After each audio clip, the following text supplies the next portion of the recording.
4 thumbs up. 4 thumbs up because it's Friday.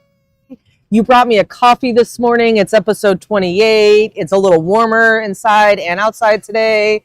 And, well, I'm just excited. So excited. We hope you are too. Welcome to day 2 of Mecum, Kansas City here at the Kansas City Convention Center. So much in store for the day. So much. And we actually started off this morning a little bit earlier than normal because we had our auction block company Christmas little thank you for the season. I have to actually give a shout out to Crash Jewelry, who made some really cool bracelets for the ladies that work here at Mecum. And you'll probably, if you're here today, you'll be able to see some really nice metal cuffs on some of these ladies' bracelets or on these wrists. Model it tomorrow? I will model it on the show tomorrow. Actually, good. And I think our producer Alyssa actually got some footage of us rolling out the Christmas gifts, so maybe we'll include some shots of that in tomorrow's episode. But you know, in the spirit of giving, you brought me an amazing latte, and I know I complained about it. So, like, I'm energized, jazzed, and ready to get what is going to be a very long day started.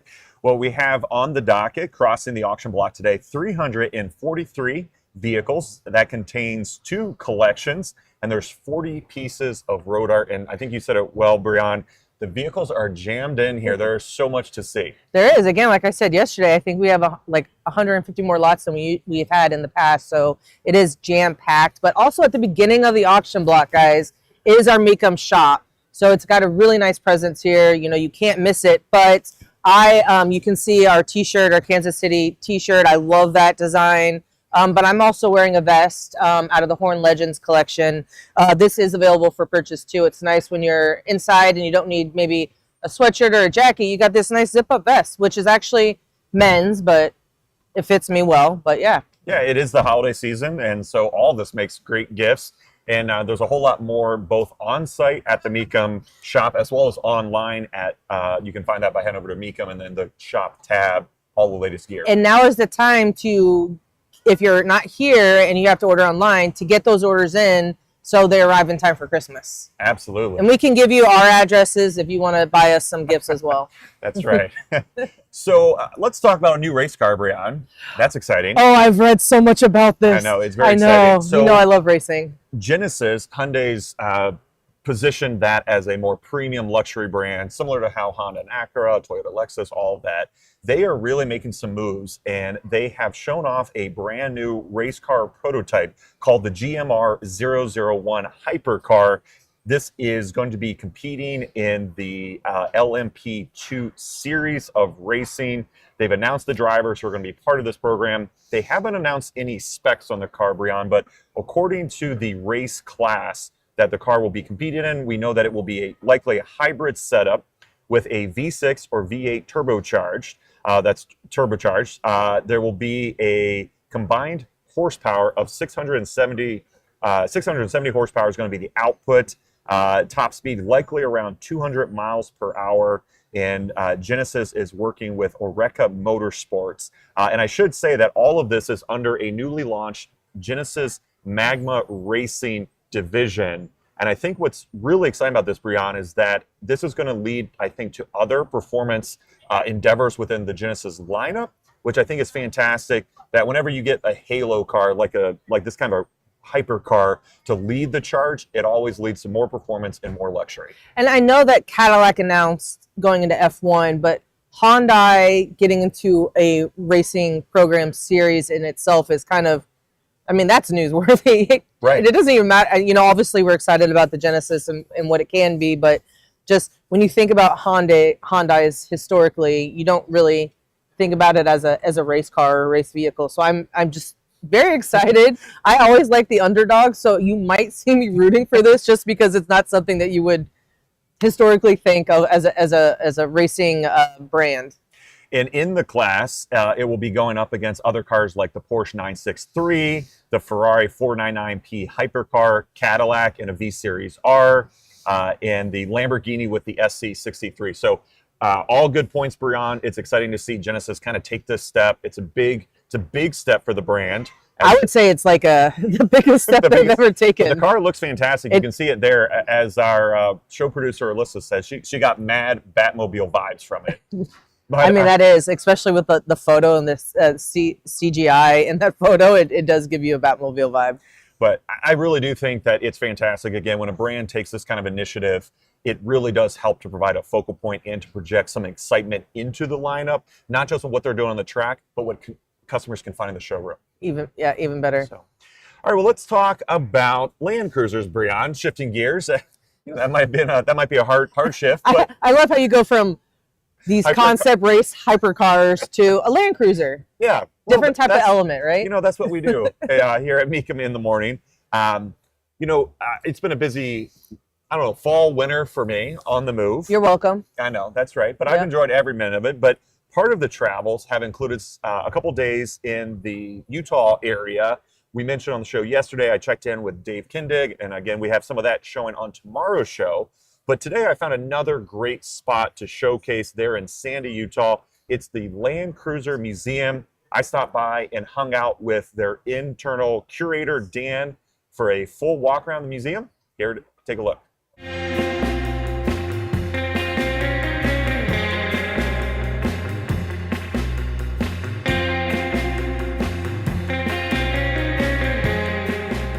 I'm in Salt Lake City at the Land Cruiser Heritage Museum, and I'm here with Dan. And Dan, we have an incredible group with this iconic truck. I'm excited. Can you show me around? Oh, I'd love to do that. There's over 100 of them in here. How much time have you got? We'll start with our oldest vehicle in the collection, which is a 1953 BJT Toyota Jeep. And this is the predecessor to the Land Cruiser that came about at the request of the U.S. Army Procurement Agency in Japan in 1951. And they called it a Jeep because that's what the Army called it when they asked for it. Of course, that name belonged to Willys, and Willys was not happy about Toyota using it. And they said, you can't use that. You're going to have to name it something else. They said, okay, sure, we'll call it a Land Cruiser. And that's how that name started. That was 1956. How many of these exist today? Probably less than 6. This one here, Dan, what's the significance? Well, this is a 1958 FJ25, which is from the first year that Toyota sold motor vehicles here in the United States. That's when they entered our market across the nation, and they sold one Land Cruiser, and this is it right here. So first Land Cruiser sold in the U.S., bought by a school teacher in California. Correct. And then we have pickup variations on this side. A little bit later, soft top. There is a Japanese term Toyota uses, kaizen, which essentially translates into continuous improvement. There's always room to make it better. So they never quit trying to improve. This one is not set up for off-road. I hear it's set up for speed. Dan, fill me in. What's the story? Well, the lift kit was put on upside down on this truck.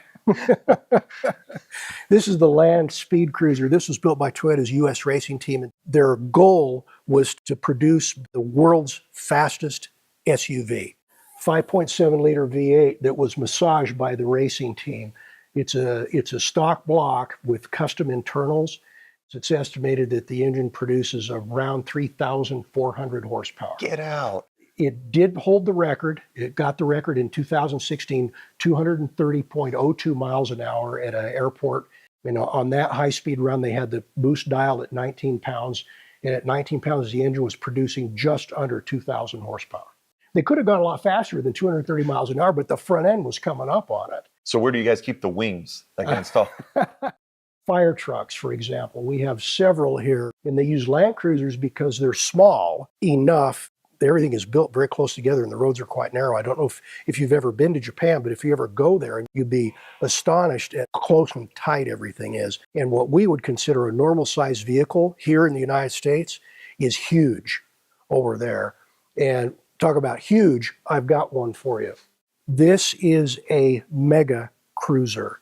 They made 149 trucks for the civilian market between 1996 and 2001. Primarily designed and intended for the Japanese Self-Defense Force. It is four-wheel independent suspension, inboard disc brakes, four-wheel steering, very similar dimensionally to an H1 Humvee, unbelievably maneuverable for as large as they are.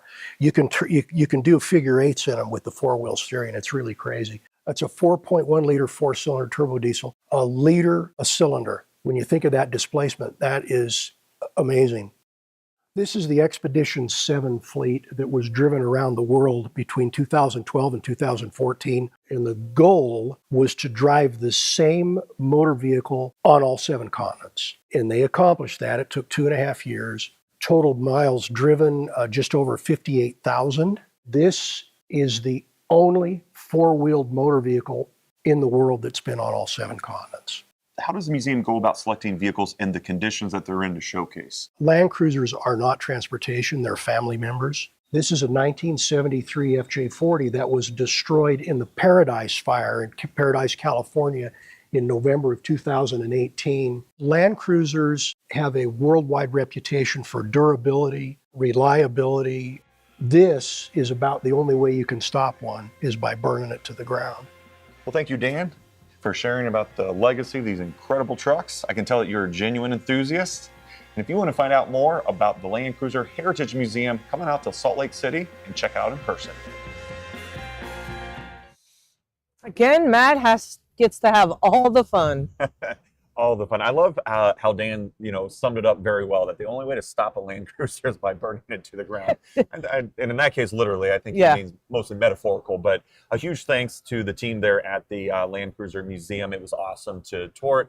Beautiful building. I believe it was a former forge, I think. So just really added a lot of that character in a stunning collection. And Breon, one of the reasons why we like to get out and see car culture, whether it be lowriders in Vegas or Land Cruisers in Utah, is because we see those type of vehicles nearly at every auction. We do. And that includes here, we have a pretty wild 1972 FJ Land Cruiser. You can see it there with all that suspension travel. Lots of custom modifications done to that. It was built by Jeremiah Prophet of Prophet's Customs. It's got a 5.7 liter LS1 under the hood. And I would say with all that gear, it is ready for some off-road fun. I feel like, again, whoever buys it can definitely invite us for a ride or an adventure. Yeah, please do. I just don't camp. Okay, No. Got it. So that is here at the auction if you're coming out. And we always see Land Cruisers. I love them. They're great trucks. And of course, if you're in the Utah area, get by the museum and tell them we sent you. Yeah, for sure. I made some new friends yesterday, Brian. You have a habit of making friends everywhere you go because you're just a jolly good soul. Especially around the holidays. Yeah, extra jolly. But I really did. There was a great group of guys that came out yesterday. They checked in at the service station, greeting our beloved Kim, who's always working there. And I'm going to call them, this is a group of firefighter friends. I hung out with them for a little bit at the auction, and here's some of the fun that we had. I'm here with Dan, and Dan, you're here with a group of friends with a common theme of all coming out to Mecum auctions to enjoy a day, checking out the cars. How did you guys all get started, and where did this friendship come from? Well, we've known each other for a lot of years. As a matter of fact, I got a couple of my brothers that are here as well. And this is our 8th year of coming to Mecum. The group started small, and then I think with each passing year, you've added more and more members.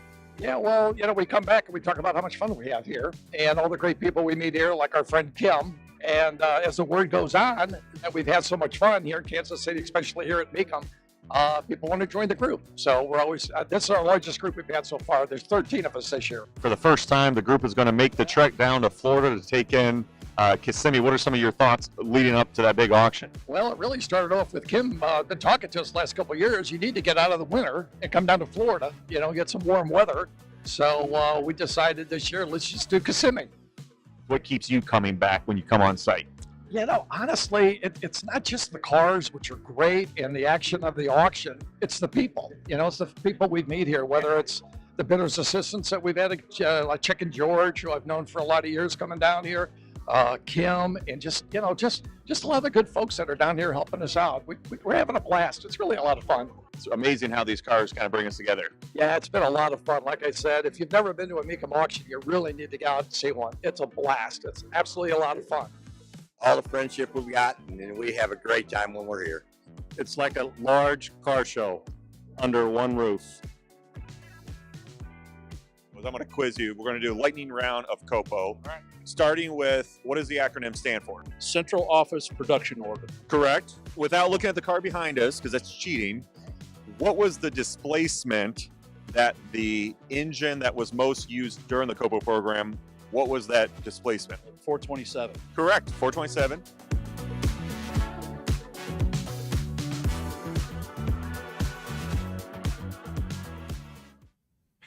So Matt, just a random question. Sure.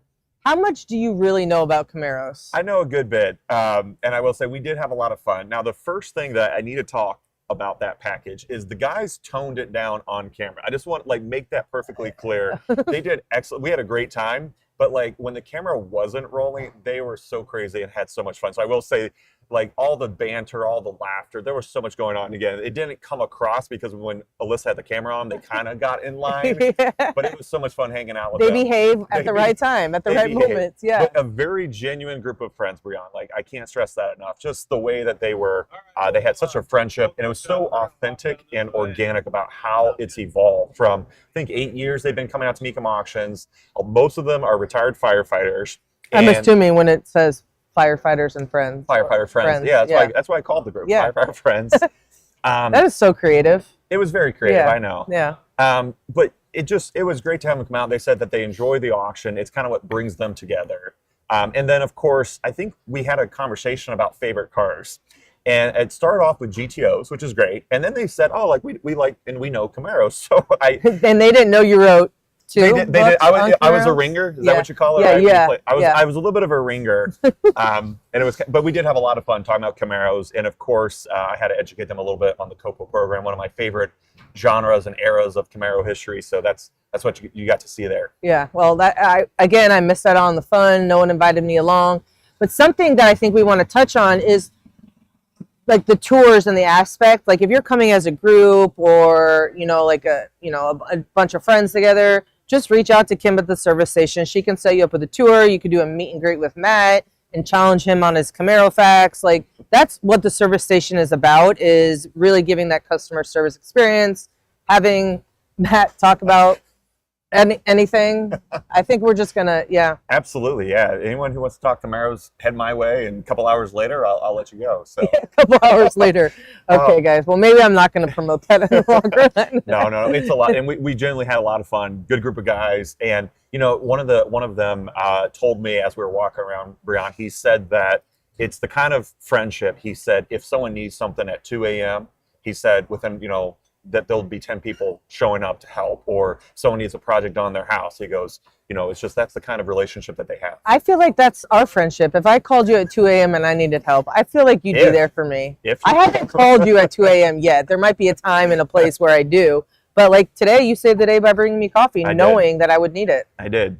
I think before we move on from our firefighter friends, I might have to throw you some Copo questions. No. No? Absolutely. Okay. You haven't. One, you haven't gifted me the books to be able to read about it, so I can wax knowledge with you back and forth. Sure. And I don't want to come off as ill-informed.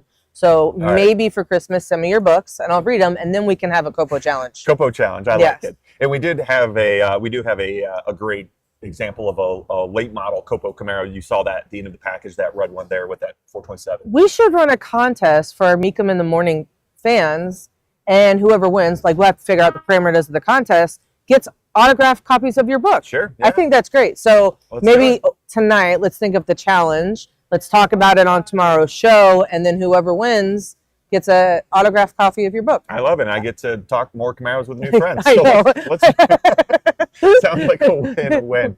But we both, I think, genuinely, we both love all kinds of cars. Again, we do. It's overwhelming. It's overwhelming. But my preference is Audis. Audis, all right. Yeah. And before we move on from, as we're calling them, our firefighter friends, one of the fun things about the group, they have plans to attend Kissimmee for the very first time. So I think that came out a little bit in the package there, but they're very excited. I recommend they all get matching shirts so to identify the group. Matt's firefighter friends. All right, guys, if you're watching, that's one graphic design idea. Yeah, we'll even design that graphic for you. Okay. Yeah. All right. Well, let's check in with my favorite group of friends from this year. Why don't you introduce what's our next package going to be about? All about Las Vegas lowriders. We get a little technical in this package, so check it out.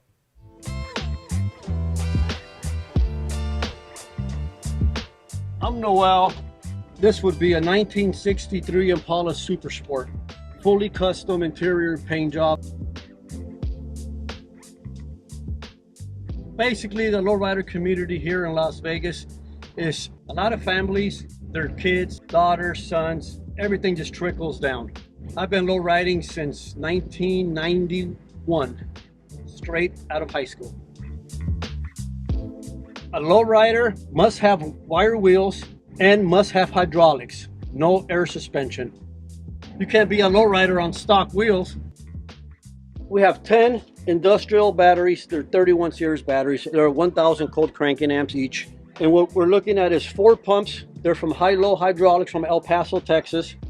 There's different levels of lowrider. There's single pump, there's double pump. Single pump usually runs 8 to 10 batteries. Double pump, 14 to up to 22 batteries. And you're talking 25 inches up to 120 inches. Different shows, different classes. You got to start off with building a fully wrapped frame. That is a 4-sided off the body frame. That's not a stock frame. 4 sides means the bottom, the outside, and the inside, and the top is fully done.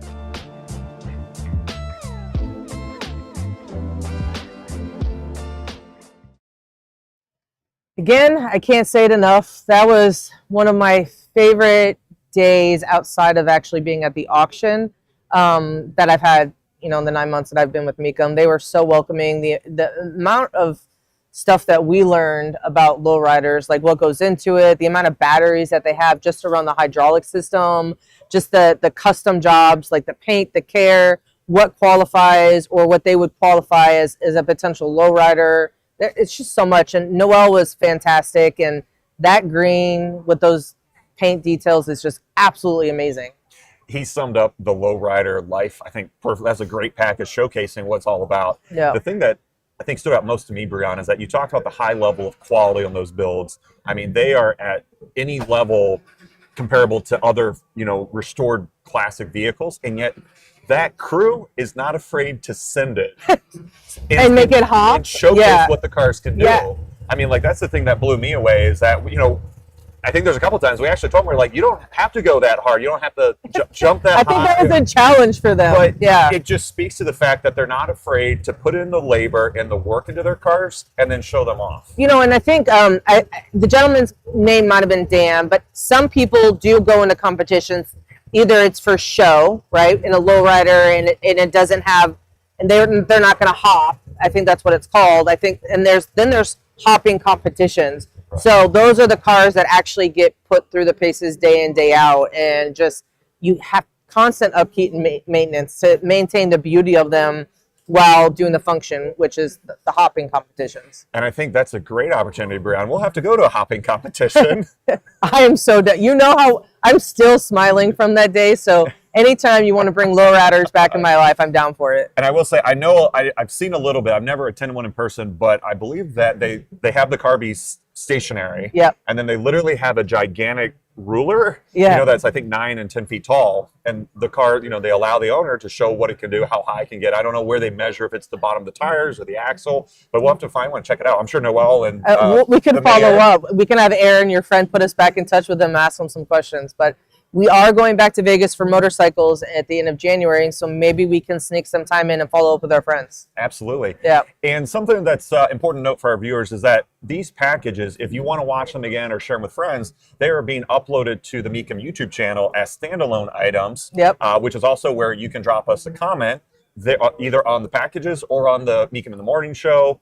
Let us know if there's a consignment that's at the auction you want to take a look at. Or... You know, obviously we do a show almost every morning. Now, Kissimmee is going to be a little bit different. We're going to only have 8 shows because it's 16 or 14 days or whatever. So we are paring it down. But if there's something that you want us to highlight, whether it is a consignment or a feature, but even something about car culture or museums that I can send Matt off to or crazy places, just let us know. Like, this is what the show's about, is like educating and talking about things that we think you guys want to hear.